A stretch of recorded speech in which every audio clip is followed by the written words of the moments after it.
भवानी।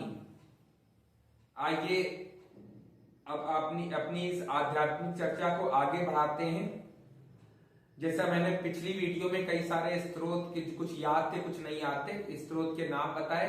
जैसे मैंने पिछले वीडियो में आपको दारिद्र्य दहन शिव स्त्रोत के बारे में बताया, उसी तरह से आज आपको आइए कनक धारा स्त्रोत के बारे में बताते हैं। कनक धारा स्त्रोत क्या कहने, कनक धारा स्त्रोत के मतलब आप यकीन नहीं मानेंगे। मैंने बताया आप लोगों को कि मैं कर्जे में चला गया था। मैं खुद पर्सनल एक्सपीरियंस बता रहा हूं, किसी का एक्सपीरियंस नहीं बता रहा हूं, खुद का पर्सनल एक्सपीरियंस बता रहा हूं। कर्जे में चला गया था, मेरे सारे जेवर सब गिरवी रख दिए थे, वो आज तक वापस नहीं आए। लेकिन कनक धारा स्त्रोत जब पढ़ा, हाँ सच बोलूंगा, धीरे धीरे धीरे धीरे मेरे पास स्वर्णाभूषण एकत्रित होना धीरे धीरे शुरू हुए, क्योंकि वाइफ ने बहुत सुनाया था मुझे। मैं दिल से बात कर रहा हूं आप लोगों से। सही बात है, किसी के जेवर चले जाए, जिसकी जमा पूंजी चली जाए, सोचिए क्या होगा। लेकिन जैसा कनक धारा स्त्रोत है, जिस तरह से ये है, इसकी कहानी मैं आप लोगों को पहले बताता हूं, ध्यान से सुनिएगा। आदिकाल की बात है, बहुत पुरानी भी नहीं। ये आदि गुरु शंकराचार्य शिव अवतारी, उनके समय की बात है। वो भिक्षा मांगकर अपना जीवन यापन करते थे। तो एक समय की बात है, आदि गुरु शंकराचार्य भिक्षा मांग रहे थे और भिक्षा मांगते मांगते एक ब्राह्मणी के घर पहुंचे। वहां उन्होंने कहा, माता भिक्षाम दे। ब्राह्मणी निकली, उन्होंने देखा कोई भिक्षुक मेरे द्वार पर खड़ा है, तेजस्वी, एकदम ना तेज था शंकराचार्य जी के, वो आज भी है, उसको भी मैं भी बताता हूं।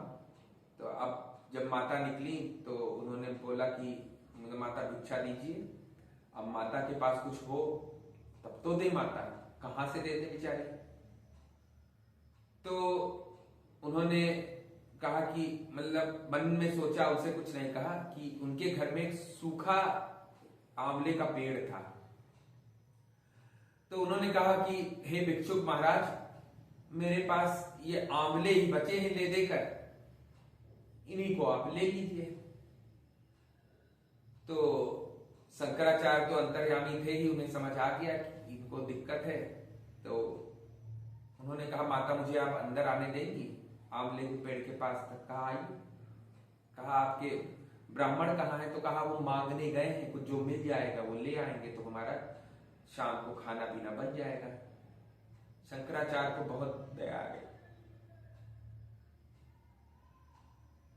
शंकराचार्य रोने लगे।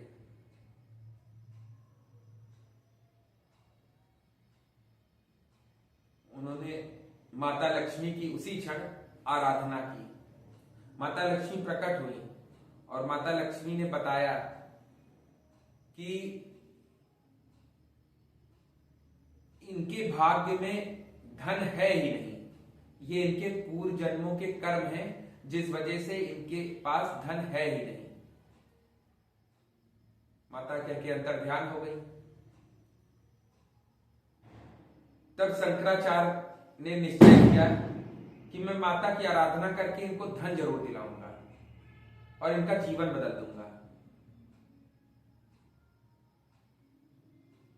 शंकराचार्य ने उसी जगह, जैसे मैं बताता हूं ना, चौकी सजाई और वो चौकी रखते हम लोग, उसके ऊपर स्थापना करते, वहीं पे चौकी रखी, माता लक्ष्मी की स्थापना की, कनक धारा यंत्र बना दिया वहीं पे और कनक धारा स्त्रोत की रचना कर दी।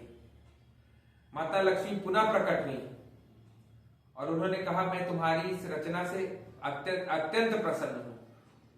और उन ब्राह्मणी के घर में स्वर्ण आंवलों की वर्षा होने लगी। बोलिए माता लक्ष्मी की जय। स्वर्ण आंवलों की वर्षा होने लगी।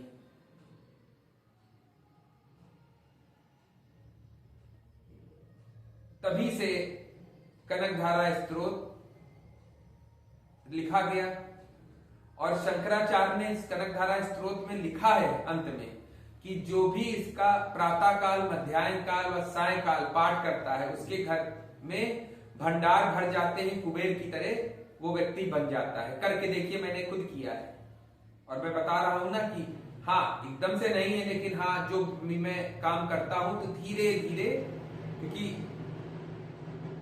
एकदम से नहीं हो सकता है मेरी भक्ति में थोड़ी सी कमी हो, क्योंकि मैं भी दिन भर कार्य ही करता हूँ, कभी मन लगा, कभी थोड़ा विचलित हुआ, आपकी तरह इंसान ही हूँ।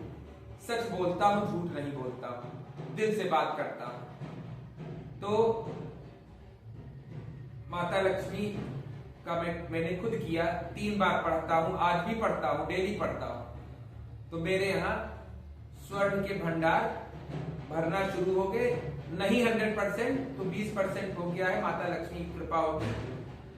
तो मेरी एक बेटी है, हो सकता है उसके बड़े होते होते बिल्कुल हो जाएगा, और मैंने इसका प्रत्यक्ष अनुभव किया है। खाली नहीं जाता हूँ। तो ये जो कनक धारा स्त्रोत है, ये कीलित नहीं है, इसको कोई भी व्यक्ति कर सकता है। इसको आप शुभ मुहूर्त देख लें, मैंने फिर बताया मुहूर्त का बहुत बढ़िया विधान है, मुहूर्त देख करके इसको पढ़ें। नहीं मुहूर्त देखना आता है, कुछ भी नहीं आता है, इसको शुक्रवार को प्रातः काल, मध्याह्न काल और सायंकाल पढ़ लें। नहीं 3 बार दिन में पढ़ पा रहे हैं तो जैसा मैंने बताया कि आप इसको दिन में, जैसे शाम को या रात को, लेकिन जिस समय बैठे उसी समय पढ़ें। ये न करें कि आज इतने बजे किया तो कल उतने बजे। अगर बिजनेसमैन है, दिन में 3 बार समय निकाल लीजिए, बहुत आसान है, 4 लाइन का स्त्रोत है, पढ़ सकते हैं। और मैं एक बात का जवाब और देना चाहता हूं, बहुत से लोग सोचते हैं और पूछते भी हैं कि ईश्वर तो है ही नहीं, सनातन धर्म में सारी चीजें मनगढ़ंत है, पेड़ को भी पूज दिया, पौधे को भी पूज दिया। तो मैं उनको ये जवाब देना चाहता हूं कि यदि आपको सनातन धर्म देखना है, साकार ईश्वर, मेरे जो ईश्वर है वो साकार है, उनको देखना है, तो आप केदारनाथ चले जाइए। इतनी बाढ़ आई थी, इतना तूफान आया था, भीमशिला आ गई, मंदिर को इतनी खरोच नहीं आई, और वहीं पे शंकराचार्य की समाधि है, उसको इतनी खरोच नहीं आई। माता ज्वाला जी चले जाइए, जहां अकबर ने कढ़ाई माता के ऊपर रखवा दी थी, फिर भी ज्वाला निकल आई, छत्र लेकर गया चढ़ाने, उसको माता ने फेंक दिया, आज भी रखा है, जाकर देख आइए। तो कामाख्या जी में देख आइए जाके, 3 दिन क्या होता है। तो आप ये समझ लीजिए कि सनातन धर्म में इतनी बड़ी बड़ी चीजें हैं। तिरुपति बालाजी चले जाइए, आज भी भगवान के बाल बढ़ रहे हैं। तो अगर ऐसा मनगढ़ंत होता तो ऐसा क्यों हो रहा है? और आज भी धरती पर ईश्वर है, 7 चिरंजीवी हैं। आप अपने को ईश्वर में लीन करके देखिए। ये नहीं कहता कि एकदम लीन हो जाइए। आज की जो, मैं ये नहीं बताता कि नहीं आप सब संसारिक छोड़ दीजिए, संसार छोड़ देंगे तो संसार चलेगा ही नहीं। आप सबसे पहले वो चीज करिए जिस आपको परेशानी, अपनी परेशानी ठीक करिए। परेशानी पूजा पाठ से ठीक होगी, लेकिन हाँ, जो भी पूजा करिए संकल्प लेके करिए। आपको अगर 100% फायदा चाहिए, और आप को अगर 10% फायदा चाहिए तो ऐसे करिए जैसे बहुत लोग करते हैं। लेकिन कोई भी चीज प्राप्त करना है तो एप्लीकेशन भगवान के आगे लगानी पड़ेगी, और वो एप्लीकेशन है संकल्प। सनातन धर्म में ऐसे ऐसे पूजा विधान हैं जो कि बिना दीक्षा लिए भी किए जा सकते हैं कि आपकी मृत्यु ना हो। लेकिन हाँ, उसके लिए बिल्कुल आपको डेडिकेट होना पड़ेगा। अब जैसे लोग महामृत्युंजय मंत्र पढ़ते हैं कि ये इतने अनुष्ठान, लेकिन अब आप ये सोचें कि जैसे कोई व्यक्ति मृत्युशैया पड़ा हो या बीमार हो या आईसीयू में पड़ा हो, उसके लिए हम ये नहीं होगा, कुछ नहीं होगा, मत करिएगा। बहुत, अगर उसकी कुंडली में जीवन है तो जीवन जिएगा। आप पूजा करना शुरू कर देंगे तो नहीं होगा। ये सब शुरू से करना पड़ता है। आप चाहते हैं आप निरोगी रहें, कोई परेशानी ना हो, कोई दिक्कत ना हो, आपकी मृत्यु ना हो, आप नारायण कवच पढ़िए। नहीं संस्कृत पढ़ सकते, हिंदी में पढ़िए। माता अपराजिता स्त्रोत पढ़िए। लिखा है कि यमराज चरणों में लौटेंगे आपके, जब चाहेंगे तब आप प्राण छोड़ेंगे। करिए तो नहीं कर सकते। आप सोचिए, अगर कोई व्यक्ति मरने लगा, मेरे पास फोन आ सकता है, लोग बहुत फोन कर रहे हैं कि गुरुजी ये मेरे ये रिश्तेदार बीमार हैं और ये जो है क्या कर लेंगे, ठीक हो जाएंगे। सच्चाई बोल रहा हूं, नहीं होंगे। भगवान करे सबके साथ अच्छा हो, लेकिन अगर कुंडली में जीवन योग है तो ठीक हो जाएंगे, और कुंडली में जीवन योग नहीं है तो नहीं। उसके लिए आपको करना पड़ेगा। उसके लिए शुरू से बच्चे से लेकर बड़े तक सबको उसी तरह से पूजा पाठ अनुष्ठान संकल्प लेके करिए कि मैं निरोगी रहूं, मुझे कोई दिक्कत ना हो, तो आपको कोई दिक्कत नहीं होगी।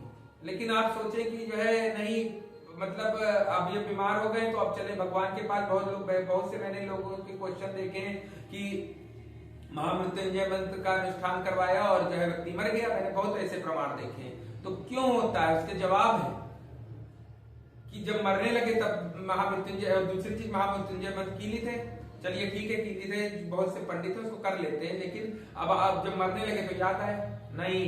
शुरू से करिए, शुरू से करिए। आपके हिसाब से दुनिया नहीं चलती, दुनिया चलती 33 कोटि देवता के अनुसार, ये आप समझ लीजिए। हाँ, धन है, दारिद्रता है, तो इसको जब आप क्यों होगा, क्योंकि धीरे धीरे करेंगे आप, होगा। आपको लगता है किसी ने बता दिया कि आपकी अकाल मृत्यु है, आप करिए।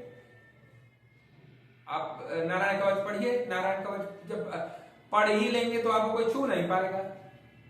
इसके लिए मैं अलग वीडियो बनाऊंगा। ये सब बहुत बड़ी बड़ी चीजें हैं और आसान भी है, बहुत कठिन नहीं है। कोई दीक्षा लेने की इतनी जरूरत नहीं, इनको कर सकते हैं आप, करके देखिए। सबसे बड़ी चीज है इस समय आप कल्कि भगवान की उपासना कीजिए।